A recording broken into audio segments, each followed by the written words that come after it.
यार, आज तो मजा ही यार। ललित सर आए दिन तो हम करेंगे फुल ऑन मस्ती। नहीं, बात तो सी वैसे मस्ती करने के बजाय हमें पढ़ना चाहिए। अरे भाई, हमारा 10th है 10th। अरे ओ ज्ञानी बाबा, तुम तो चुप ही रहो। जब देखो तब पढ़ाई पढ़ाई पढ़ाई पढ़ाई पढ़ाई।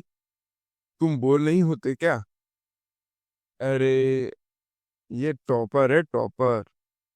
पढ़ाई तो इसकी जान है। अच्छा बाबा, ठीक है, बोलो क्या करें। वेल वे 10th के बाद तुम्हारा क्या करने का इरादा है? तुम भी किससे पूछ रही हो? वेद तो साइंस लेगा, साइंस। और उसके बाद डॉक्टर बन के नोट छापेगा। No, you are wrong Ved. मैं तो आर्ट्स लूंगा और सिविल सर्विस में जाऊंगा। देश की सेवा तो करनी चाहिए। क्या खाक देश की सेवा? इंडिया में रखा ही क्या है? देव, ऐसा नहीं कहते। अरे क्या ऐसा नहीं कहते? मैं तो वही कह रहा हूँ जो सच है। भाई, मैं तो मस्त साइंस लूंगा और डॉक्टर बनूंगा। अमेरिका जाकर डॉलर छापूंगा, डॉलर। जरा बताना देव, $1 में कितने रुपए होते हैं? 100 150 तो होते ही होंगे। 85 होते हैं, 85। भले, है तो ज्यादा ही ना।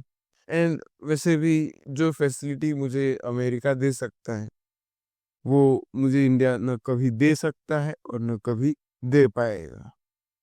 तुम इंडिया में रहोगे तो वो तुम्हें जरूर बहुत सीख देगा। अभी तक तो हूँ। तो इंडिया ने मेरे लिए आखिरकार किया ही क्या है? Good morning sir. Good morning. किस बात पर डिस्कशन चल रहा है? सर, हम तो वो देव, तुम यही कह रहे थे ना कि इंडिया ने तुम्हारे लिए क्या किया है, तो तुम्हें बता दो कि तुमने इंडिया के लिए क्या किया। सर, सॉरी, बट ताली तो दोनों हाथ से ही बजती है ना। यस, यू आर राइट देव। इस देश ने तुम्हें जन्म दिया। यहाँ की हवा में तुम सांस ले रहे हो, यहाँ का खा रहे हो, यहाँ का पी रहे हो, यहाँ का पहन रहे हो। इतना सब कुछ तो किया है इस देश ने तुम्हारे लिए। इसके बदले में तुमने इस देश के लिए क्या किया? Nothing. You have did nothing for India. Sir, आप सही कह रहे हैं, बट फॉरेन में जो मुझे अपॉर्चुनिटी मिलेंगी, वो क्या यहाँ मिल सकेगी? आज पूरी दुनिया इंडिया के साथ हाथ मिला रही है, क्योंकि वो एक उभरता हुआ सितारा है और तुम फॉरेन जैसे चांद को पाना चाहते हो।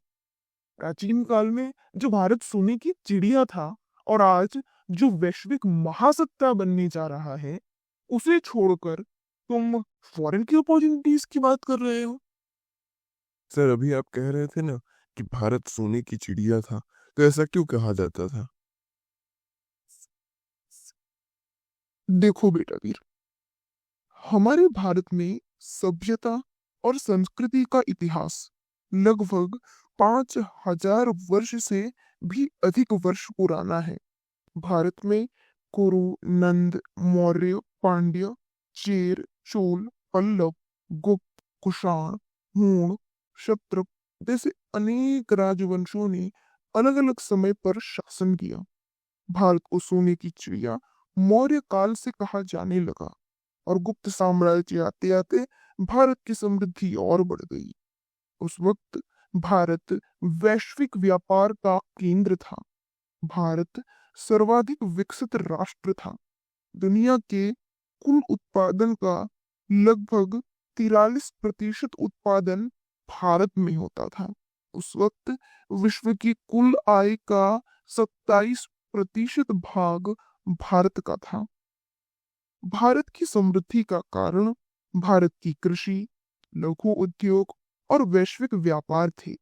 उस वक्त भारत से कपास, चावल, गेहूं, चीनी, हल्दी, काली मिर्च, दालचीनी जैसे कई मसाले, आलू, नील, तिल का तेल, हीरे, नीला, माणिक, रेशम, चर्म जैसे पशु उत्पाद, धातुओं में चांदी से बने हुए बर्तन, सोना इत्यादि का बड़े पैमाने पर निर्यात होता था। इसलिए भारत हर तरह से समृद्ध राष्ट्र था, क्योंकि उन दिनों घर घर लघु उद्योग चलाया जाता था। प्रत्येक व्यक्ति रोजगार वाला था, कोई भी बेरोजगार न था। इन सभी वस्तुओं के निर्यात से भारत को सोने के सिक्के प्राप्त होते थे। इस समृद्धि के कारण ही भारत सोने की चिड़िया कहलाता था। सर, ये सभी इंफॉर्मेशन जो आपने हमें बताई है, क्या उसका कोई प्रूफ है? प्रत्यक्षम किम प्रमाणम। प्रत्यक्ष को प्रमाण की जरूरत नहीं होती है। प्राचीन भारत के इतिहास और उसकी समृद्धि को जानने के मुख्य दो स्रोत हैं। एक पुरातात्विक स्रोत और दूसरा साहित्यिक स्रोत। पुरातात्विक स्रोत के अंदर प्राचीन काल के ताड़पत्र, ताम्रपत्र, शिलालेख, मंदिरों में मिली मूर्तियां, अवशेष आदि स्रोतों से हम भारत की समृद्धि और संस्कृति तथा उसके इतिहास के बारे में पता चलता है। दूसरा है साहित्यिक स्रोत। प्राचीन काल के विद्वानों जैसे चाणक्य, हेमचंद्राचार्य, साथ ही विदेशी यात्रियों के विवरण जैसे अब्दुल रज्जाक, ह्यूएन सांग जैसे अनेक यात्रियों के विदेशी विवरणों से हमें भारत की समृद्धि और उसके इतिहास के बारे में पता चलता है। इन सभी लेखों में हमें प्राचीन भारत किस प्रकार का था, उसकी समृद्धि किस शीर्ष तक पहुंची थी, उसके विषय में जानकारी मिलती है। इसके अलावा तुमने मोहम्मद गजनी का नाम तो सुना ही होगा। उसने सबसे पहले वर्ष 1001 में जयपाल को हराकर 4 लाख सोने के सिक्के लूटे थे और हर एक सिक्के का वजन 120 ग्राम था। और उस वक्त भारत में पंजाब के जयपाल जैसे अनेक राजा थे। उसका सबसे बड़ा आक्रमण सन 1016 में गुजरात के सोमनाथ मंदिर पर था। उसने 45,000 करोड़ की कीमत के 2 बिलियन दिनार वहां से लूट लिए थे। फिर मयूर सिंहासन जिसे शाहजहां ने बनवाया था, वो इतना कीमती था कि उसकी कुल लागत में 2 ताजमहल को बनवाया जा सकता था। उसमें 1000 किलो सोना और अनेक बेशकीमती हीरो तथा रत्नों का प्रयोग किया गया था। साथ ही कोहिनूर हीरा जिसे आज अनमोल कहा जाता है, वह भी मयूर सिंहासन का भाग था और वह भी भारत से ही प्राप्त हुआ था। भारत के मंदिरों में और राजाओं के पास बेशुमार धन था, जिसके बारे में भारतीय इतिहासकारों, विद्वानों और विदेशी यात्रियों ने खूब लिखा है। इतिहासकारों ने तो भारत को विश्व गुरु का खिताब दिया था। तो ये था पार्ट 1।